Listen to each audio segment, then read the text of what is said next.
Iran மற்றும் America இடையிலான மோதல் தற்போது நேரடி போர் நிலைக்கு அருகில் செல்வதாக சர்வதேச ஊடகங்கள் தெரிவிக்கின்றன. ஹார்மோஸ் நீரிணை உலக எண்ணெய் போக்குவரத்தின் முக்கிய பாதை இப்போது போர்க்களமாக மாறும் அபாயத்தில் உள்ளது.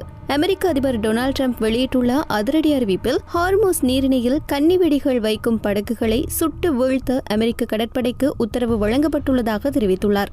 அவர் தனது சமூக வலைதள பதிவில் இதில் எந்த தயக்கமும் இருக்கக்கூடாது என்று கடுமையாக கூறியுள்ளார். மேலும் அமெரிக்காவின் கன்னிவெடி அகற்றும் கப்பல்கள் தற்போது நீரிணையில் செயற்பட்டு வருவதாகவும் தகவல் வெளியாகியுள்ளது.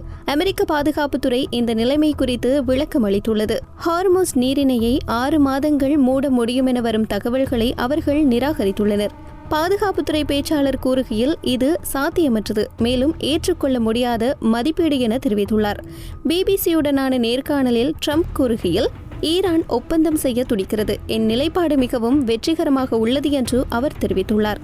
மேலும் போர் நிறுத்தத்தை நீடிக்கவும் அவர் விருப்பம் தெரிவித்துள்ள நிலையில் அதன் காலம் குறித்து எந்த தெளிவான அறிவிப்பும் வழங்கப்படவில்லை. மறுபுறம் ஈரான் தனது நிலைப்பாட்டை மிகவும் கடுமையாக வைத்துள்ளது. ஈரானிய வெளியுறவு அமைச்சர் அப்பாஸ் அராக்சி கூறுகையில், நாம் முன்பை விட இப்போது மிகவும் ஒற்றுமையாக உள்ளோம் என்று தெரிவித்துள்ளார்.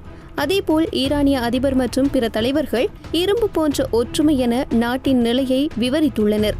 இந்த மோதலுக்கு நடுவில் இஸ்ரேலும் கடுமையான நிலைப்பாட்டை எடுத்துள்ளது. இஸ்ரேல் பாதுகாப்பு அமைச்சர் கூறுகையில், ஈரானை இருண்ட காலத்திற்கு திருப்ப தயாராக இருக்கின்றோம் என்று தெரிவித்துள்ளார். மேலும் உயர்மட்ட தலைமை மீது தாக்குதல் தொடரும் எனவும் எச்சரிக்கை விடுக்கப்பட்டுள்ளது. இந்த மோதல் February 28 அன்று அமெரிக்கா மற்றும் இஸ்ரேல் இணைந்து ஈரான் மீது தாக்குதல் நடத்தியதிலிருந்து தீவிரமடைந்ததாக தகவல்கள் தெரிவிக்கின்றன.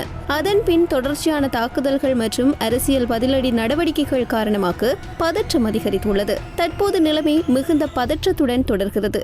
ஹார்மோஸ் நீரிணை உலக எண்ணெய் சந்தைக்கு முக்கியமானது என்பதால் இந்த மோதல் உலக பொருளாதாரத்தையே பாதிக்கும் அபாயமும் உள்ளது.